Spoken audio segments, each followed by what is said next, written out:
తిరుపతి జిల్లాలో 7 అసెంబ్లీ స్థానాలు పార్లమెంటుకు సంబంధించి ఈవీఎం స్ట్రాంగ్ రూమ్లను కలెక్టర్ ప్రవీణ్ కుమార్ పరిశీలించారు. స్ట్రాంగ్ రూమ్ చుట్టూ 4 అంచెల భద్రతను ఏర్పాటు చేశామన్నారు. బయట రాష్ట్ర పోలీసులు, లోపల కేంద్ర బలగాలు రక్షణ ఏర్పాటు చేసినట్లుగా కలెక్టర్ చెప్పారు. 80 సీసీ కెమెరాలు ద్వారా నిరంతరం పర్యవేక్షణ చేస్తున్నామన్న ఆయన కౌంటింగ్ రోజు లోపల అన్ని ఏర్పాట్లు పూర్తి చేస్తున్నామని చెప్పారు. ఇక సిట్ ఏర్పాటుపై తమకు సమాచారం లేదన్నారు. ప్రాథమిక నివేదికను జిల్లా మ్యాజిస్ట్రేట్గా ప్రధాన కార్యదర్శికి పంపుతున్నామని కలెక్టర్ ప్రవీణ్ కుమార్ చెప్పారు.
నమస్కారం అండి. ఈరోజు తిరుపతి జిల్లాలో ఉన్నటువంటి 7 అసెంబ్లీ సెగ్మెంట్స్ సంబంధించి స్ట్రాంగ్ రూమ్ ఈ మహిళా యూనివర్సిటీ క్యాంపస్లో ఈ school of engineering and technology బిల్డింగ్లో ఏర్పాటు చేయడం జరిగింది.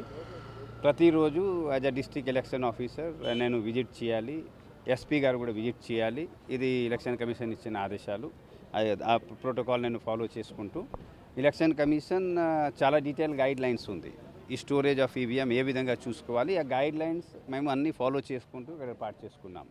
బిల్డింగ్లో first layer outer perimeter state police ఉంటుంది, second layer arm reserve police ఉంటుంది, థర్డ్ లేయర్ గేట్ దగ్గర స్ట్రాంగ్ రూమ్ దగ్గర CAPF central arm police force ఉంటుంది. ఆ ప్రోటోకాల్ ఫాలో చేసుకుంటూ దాదాపుగా 80 సీసీటీవీ కెమెరాస్ అన్ని విధంగా inside the strong room, outside the strong room, campus, outside the 100 metre perimeter, outer perimeter అన్నీ కూడా చేసుకుంటూ అక్కడ వ్యూ చేయడానికి కూడా ఏర్పాటు చేయడం జరిగింది. క్యాండిడేట్స్ కానీ ఏజెంట్స్ కానీ ఎప్పటికెప్పుడు అక్కడ చూడొచ్చు. 24/7 అవర్స్ అక్కడ ఉండిపోయి కూడా చూడొచ్చు. అక్కడ మా రిటర్నింగ్ ఆఫీసర్ ఈచ్ కాన్స్టిట్యున్సీకి ఒక పర్సన్ ఎట్ ఎనీ టైం అక్కడ ఉంటారు, గమనిస్తారు, చూస్తారు. ఫైర్ సేఫ్టీ అరేంజ్మెంట్ చేయడం జరిగింది. ఏదైనా యాక్సిడెంటల్ జరిగినా కూడా ఎనీవే అక్కడ పవర్ అన్నీ లేకుండా ఉంది, లోపల ఏం లేదు. Outside uninterrupted power supply ఉంది. So that CCTV live streaming అవుతూ ఉంది. ఫైర్ ఇంజిన్ తర్వాత ఫైర్ సిబ్బందులు డిపార్ట్మెంట్, ఫైర్ సేఫ్టీ డిపార్ట్మెంట్ సిబ్బందులు కూడా అక్కడ అందుబాటులో ఉన్నారు. సో ఎటువంటి అక్కడ దాని గురించి ఎవరికి అనుమానాలు ఉండకూడదు. ఇంకా కొంతమంది క్యాండిడేట్స్కి ఇంకా ఇట్లా చేస్తే బాగుంటుంది, ఇంకా కొంత ఇంప్రూవ్మెంట్ చేస్తే బాగుంటుంది వాళ్ళు కూడా చెప్తున్నారు. కొంతమంది ఇంకా కొన్ని డౌట్స్ ఉన్నాయి. నేను ఎప్పటికప్పుడు విజిట్ చేసి బియాండ్ ఎలక్షన్ కమిషన్ ఇచ్చిన ఇన్స్ట్రక్షన్ మేము చేయడానికి ఇప్పుడు కూడా ప్రయత్నం చేస్తున్నాం. కాబట్టి ఇక్కడ అవుటర్ పెరిమీటర్ 100 మీటర్లు ఉండాలి.